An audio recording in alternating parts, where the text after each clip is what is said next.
Okay, good morning. I'm going to call to order the KPPA annual meeting for April 23rd, and we're going to begin with a legal opening statement. Yes, sir. For the record, I want to note that this is the annual meeting of the Kentucky Public Pensions Authority. This meeting is being broadcast via video teleconference pursuant to Kentucky Revised Statute Section 61.826 and may be viewed by the public at the Kentucky Public Pensions Authority offices located at 1260 Louisville Road, Frankfort, Kentucky. It is also being broadcast to the public via Facebook. I ask if you are speaking and not appearing by video, please identify yourself before talking. In the event the video or audio broadcast is interrupted, we will attempt to reestablish a connection. If a connection cannot be reestablished within 30 minutes, the meeting will be adjourned and rescheduled to another date. Okay, thank you. Roll call, Sherry. Yes, sir. Mr. Piercy, Here. Dr. Carver, Here. Mr. Cheatham, Here. Dr. Hackbart, Here. Ms. Hampton, Here. Mr. Lane, Here. Mr. O'Meara, Here. and Mr. Summers. Here. Thank you. Okay, no public comments, my understanding, correct? That is correct. Okay. The first item is the approval of minutes from March 20th. I'll seek a motion. So moved. Second. Any discussion? Seeing none, all those in favor? Aye. Aye. Any opposed? And that motion carries. And the next item up is the election of the chair, and I'll turn it over to Ryan Barrow. Yes, thank you. Good morning. It's an honor to ask for any nominations for the chair of KPPA. Oh, Ms. Hampton has her hand raised. Yes, please. I'd like to nominate Keith Piercy. He has been a past chair, and then we have a process within the KRS and CERS teams to alternate each year. Last year was Jerry. Keith has spent his time on the bench and I think is eligible again, and I'd like to nominate Keith. Thank you. Second. Is there any other nominations? Wonderful. We have a first and a second. All in favor, please say aye. Aye. Opposed, like sign. Wonderful. Congratulations, Mr. Percy. Okay, thank you. Now we're up to the election of the vice chair, which I think per our agreement needs to come from the C side. So we'll seek motions for a vice chair.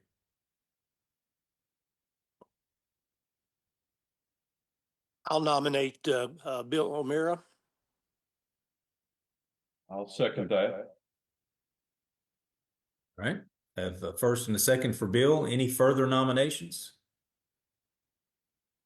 And seeing none, Bill, are you willing to do this? Well, I'm thinking real fast. It's a loaded question. You should never do that. Yes. Okay, all right. We have a first and a second. All those in favor? Aye. Aye. Any opposed? And the motion carries. Congratulations, Bill. Thank you. I think. We'll talk. Okay, so the committee assignments, Bill and I will discuss those. I think I don't know how much any of those need to be changed, but I'll definitely give those a look. I think there's only how many are there? There's audit. There is administrative reg subcommittee. What else, Vicki? I think those are the only two. That's the only two. Okay. The only two. Yep. Okay. So we will give those a look. My plan's up to talk about GASB 68 and GASB 75 proportionate share audits. Yes, thank you. Unfortunately, during the last KPPA meeting, we failed to receive a second motion on these GASB 68 and 75 proportionate share audit reports. If you recall, Blue and Company was present in the meeting and discussed their audit opinion. There's been no changes to these reports or to the audit opinion or to what Blue and Company would attest to. They have been on the website as published documents since that meeting, and today they're being represented as a technicality to receive a motion and a second motion and a vote for final approval of those reports. Make a motion. Second it. Okay, we have first and second. Any discussion? Seeing none, all those in favor? Aye. Aye. Any opposed? And that motion carries. Mike, are we ready for the hybrid percentage? Yes. Okay. So this is I'm going to give a little bit of background on the hybrid percentage in relation to the admin budget. So when the board split, there was a budget work group form that was put in place to help determine how to allocate administrative costs of the KPPA to the systems in which KPPA administers. So the C system and the K system. That was done at the split, and I think it was in 21, 22. That was the first time that that allocation was talked about and agreed upon, etc. Since that time, I joined in 2023. We also had a budget work group that looked at not only the entire admin budget, but the hybrid percentages. And so if you look at the next slide, Sherry, for the one driving, it kind of lays out the statute that says that the KPPA has the responsibility of how to prorate and assign these costs. The KPPA board, based on recommendations, concluded in 22 that a hybrid approach would be used. That work group looked at doing it either by membership specifically, by assets under management specifically, or splitting costs 50-50. But it was concluded that the best method would be a hybrid approach using a combination of those three things. Since that time, there's only been a few changes to the formal methodology of the hybrid allocation, and those are mentioned right there. The original hybrid allocation was based on budgeted expenses. We now base it on actual expenses, and it's 1 year in arrears. So, for example, the actual fiscal year ending 6/30/2023 admin costs were used to determine the hybrid percentage that we use for fiscal year 2025. And then we also changed that some system specific costs, such as CEO salaries, specific general counsel costs for each board, they are not part of the hybrid allocation. They are excluded from those costs and charged 100% to their specific systems. And then the remaining admin expenses are then allocated based on a hybrid percentage. As of right now, this is a draft of what I've put together. It shows the history of the hybrid percentage for each system, the proposed amount based on current methodology for the C system and the K system, the difference between what would go into effect 7/1/2025 for fiscal year 26 versus last year. As you can see, the current proposal is a 0.19% increase to the C system and a 0.19% decrease to the K system. I won't go through these specific steps in the calculation, but basically by using actual costs, actual membership, actual assets under management, which are included in our ACFRs and SAFRs, that's all been validated. And then I remove, the system specific costs. So if Sherry wants to just page down page by page, there's the steps to calculation right now. The next step shows you where I get the membership numbers from the SAFR. The next slide shows you where I get the assets under management by system from our ACFRs. The next slide shows you where I get actual admin costs from the C ACFR and the K ACFR. And then the next slide shows you how I reconcile that to come up with that number that's got a big C next to it, 43 million.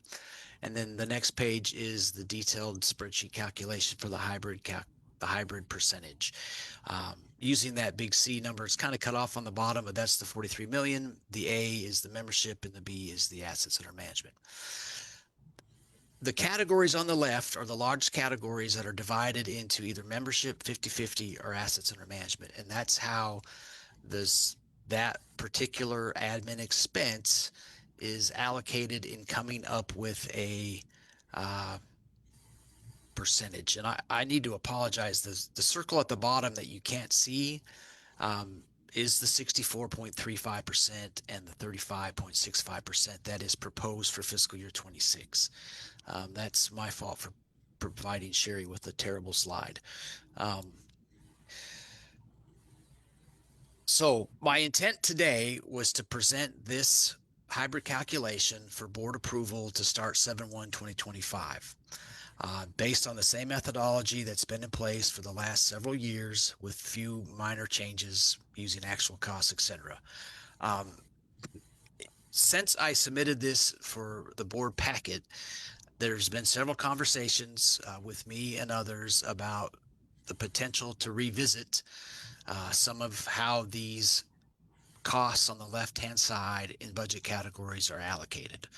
And so there's been some discussion back and forth. I think there's some of the opinion that this is fine. There's some of the opinion that this needs to be revisited because there may be some inequitable allocation in some of those line items that would like to be discussed. And so what I would propose today is there's two options I would like to give the KPPA board. One is we take some of the conversations that I've had and formulate a budget work group to revisit some of the items related to the hybrid percentage, or that we move forward with the current calculation to be effective 7/1 with maybe discussions to be had next year. So I'm open to either proposal. And I think we have some time between now and 7/1 to resolve the hybrid percentage if it needs to be changed. But it would take some commitment from some board members in the next month to, if that's the choice that the board decides to make.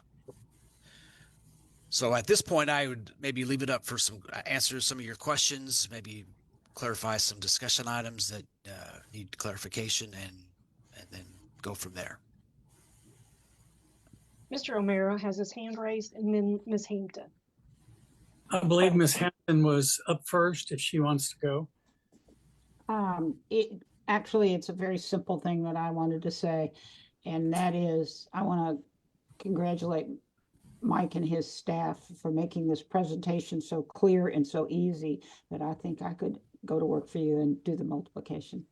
But so I just wanted to kind of just say that. I know we're going to go into the policy shortly, but before we get into that, I wanted to congratulate you all for the presentation. That's it. I'm sure I'll come in later. Thank you. Bill? Well, I would echo those compliments, Mike. As usual, your presentations are clear and encompassing all the things that are needed in order to do a good analysis. I would like to put forward as discussion a three-part process. Today, I would like to make the motion that we accept the hybrid as presented for July 1, 2025. Then I would suggest consideration of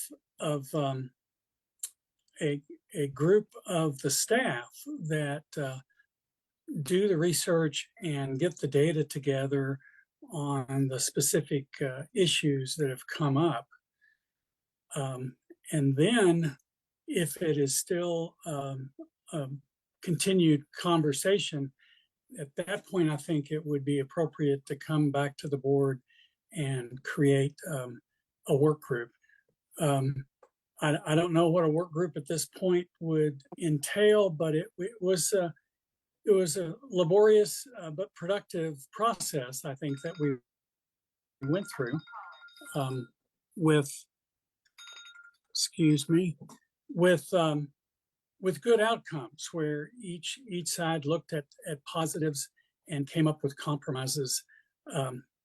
But those type of conversations take time and multiple meetings. So I don't think it's something that could get done in a month. So that's why I'm proposing to go with this calculation for this year. Get the research done, on the issues at hand and then come back to the board for a work group if needed. So there we go. Something for everybody to talk about. Okay, Lynn? Bill, if I'm not mistaken, you made a motion. And so if that was a motion, I know we're going to have some more discussion, but I'd like to second it. I think that the committee, I was not on the committee, but I did get to see the committee's work, and I think you're exactly right. There was a push here and a pull here, and everybody got together, and when it was finally done, it was one of those win-win situations, in my opinion. But anyway, if you made a motion, I'd like to second it. Well, I think I made a motion to accept this hybrid for July 1, 2025. Exactly, yeah. Okay, we have a motion and a second. Any further discussion? Okay, seeing none, all those in favor? Well, Aye. Aye. Go ahead, Bill.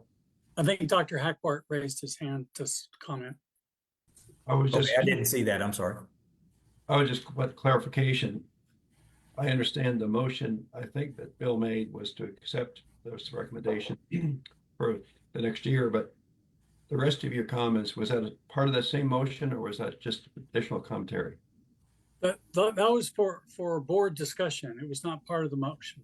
Okay, thank you. Mhm. Okay, So the motion is fairly clear cut in terms of next year, you going with the hybrid, right? Okay, thank you. okay. I apologize for not seeing your hand up there. All in favor signify by saying aye. Aye. Aye. Opposed? And that motion carries. Okay, thank you very much. And we are up to the KPPA strategic plan with Rebecca Atkins. Morning. About a year ago, we presented a full plan that the board approved for strategic planning, and then we've been giving you updates of implementation on strategic plans. This is going to be the version of our report moving forward. This is something that kudos to Glenna Fraser, who's our project manager for strategic planning. She's done this report. She's giving it what are we working on under each initiative? If you'll recall, the strategic plan has 4 areas of focus: governance, which you don't see on this report because we don't have an active issue on that right now; organizational excellence; customer service delivery; and then infrastructure and key resources are grouped as the 4th area. So what we've provided you are initiatives that are underway for this quarter for these pieces, and what stage they are in and what we expect to be next stage for each of these initiatives. So looking on, back up a couple pages, I'm sorry, Sherry, to organizational excellence, we decided to be more purposeful about the way we're training directors. We had our first training in February on risk management specific to directors. Ryan and Mike Lamb provided some information that they received at a conference to our directors, and we had a good conversation with directors about our expectations for them for risk management and the kinds of things they've been thinking about. The next one's going to be, we're going to have GRS come in and do a kind of actuary 101 for directors. We're also working on a strategic planning committee right now. It's pretty much the leadership team is running point on all the strategic implementation, and that's time consuming and would be better suited in a strategic planning committee. That's also best practices, obviously, for strategic plan implementation. So we're working on implementing that. What is that going to look like for KPPA staff? The next one is customer service delivery. This one has been really exciting and fun. So we have these 4 groups. They've staggered start dates on all of them. About the time one finishes, we figure out what the next one's going to be. Well, we plan them in chunks of 3. So we know what the 3 are. And then as one finished, we worked on 4. We changed the way that we approached change. At KPPA used to be, we get all the interested parties. So you'd have a group of 12 or 14 who would sit in a group, and it slows it down. So what we did was picked 3 people who this was a major part of their day for 3 months 4 months. But a shorter time frame and really dig in and research and do it. So quality assurance, we've had a couple of good wins, big wins with quality assurance team. That team was Katie Risen, Deborah Smith, and Holly Thompson, and they dug in and looked at a process that we knew was a bottleneck in the benefits area, and they identified pretty quickly no code change, no change, just a change in a process, and everybody was really happy with that change as far as how quickly that made a big difference. What they did was change the way that we looked at leave without pay, and we ask the employers for less information now on that particular piece, which is terrific. I'll have more information on that for you in June. So then we looked at surveys. One of the things we want to do is look more closely at our surveys, be more effective with surveying, make decisions based on that. And so we have a team who've been looking at that. Also, Aaron was very interested in looking at the way that we communicate with member presentations. There's a team looking at that, and artificial intelligence. So we're looking, we gave this team a very tech heavy team, but also somebody from the call center, and we gave them a specific task. We're having them look at, is there a way to shorten the after call actions? So after a counselor's on the phone with a member, they have to document all of that. We've calculated about, Aaron's group has calculated about 11,000 hours a year gets spent in after action. And can we use some artificial intelligence to make that quicker and easier? That's what that fourth team is looking at. Next page, Sherry. So infrastructure and key resources is staffing. Infrastructure is obviously just the tech infrastructure. So Lori Casey is our HR director, and you've met her, you see her. She's done such a nice job with leadership and mentoring. We did a pilot program last year with our imaging group, and then this year she has, I believe it's 13 mentoree groups, and then she's got a full year program set out. Kim Lead is on this call. She's the assistant director in HR. They're working on all of that. It's been really successful, and we've had a lot of really positive feedback from this leadership mentoring. So it's folks who are not yet in leadership who would like to be in leadership, paired with a mentor who is already in leadership at KPPA. The third one is we've issued an RFP. I can't talk to you a whole lot about RFPs, but it's for a technical assessment. So we're looking for an expert to come in and look at how we do all things technical and help us decide what is out of date, where are the quick wins, how could we do this better. So that's how we're implementing strategic plans now. In June, we're going to bring back to you the plan for fiscal 6. We're at the end of 25. So we've been about a year and a half in this strategic planning, and I feel like we're getting a good handle on fiscal 26 now, which you'll see in June.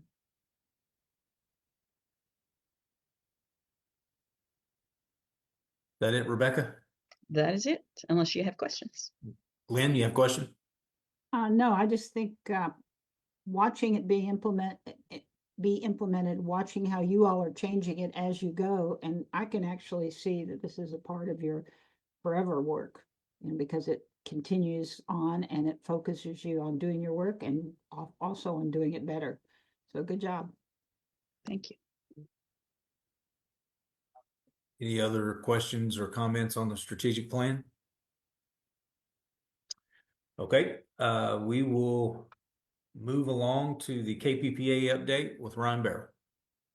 Thank you. We actually pulled out the main update on the strategic plan under what Rebecca just presented. The balance has been presented at previous meetings, so just in the packet for your reference. So thank you. Well, there's the shortest update, I think, in the agency's history. I'm a fan. Anybody have any questions or comments on that? All right. We are now to the Service Recognition Awards, and I don't think Lori's with us. So Kimberly, are you taking this? Yes, I am. Thank you. Okay. Hello, everyone. Since Lori is out of office, I'm filling in. I'm Kimberly Lead. I'm the Assistant Director of Human Resources.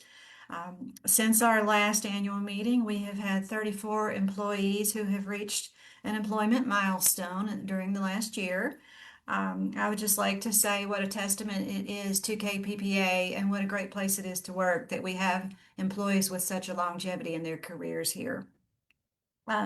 Later on this afternoon, we are having a award ceremony here on site at the office for these employees, and we will be giving them their certificate and their 5 years pins, as well as, of course, some cake and punch.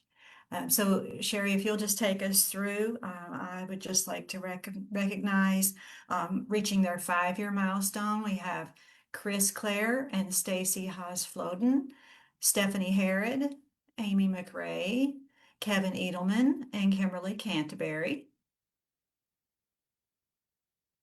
Our 10-year employees are Amanda Clark, Jamie O'Brien, Hardy Breeding, Christopher McDaniel, Katie Hollingsworth, and Lucas Taylor. We have reaching their 15-year milestone is Natalie Young, Blaine Walker, Jimmy Shaw, Kendall Parmley, and Bradford Lofton. 20 years is Cliff Akers and Odette Gwandy. We have a big group of 25-year employees: Crystal McChesney, Dan Childers, Kevin Gaines, Wendy Pierce, Chris Land, Heather Darnell, Christy Hammonds, Shannon Cole, John King, Jeff Wyatt, and Chancey Perkins. We even have 3 30-year employees: Liz Smith, Vicki Hawkinsmith, and Shauna Miller. And last but certainly not least, we have a 35-year employee, Becky Mooney. All right. Thank you very much. Obviously, we appreciate everyone's efforts at work at KPPA, including these folks. So, Kimberly, appreciate you pointing this out to us. All right, we are up to new business. Do we have any new business? Looks like no. And I talked to Michael Board yesterday, and he said he did not see a need for a closed session. So unless a board member feels differently, we will not have one of those. Anyone think we should have a closed session? All right, good enough. We have zipped through the agenda here today in a half hour, and we're up to adjournment. Since the agenda is complete, thanks for everybody's attendance and attention today, and we'll see you at the next meeting. Thank you, Thanks, Mr. Chief. Chair.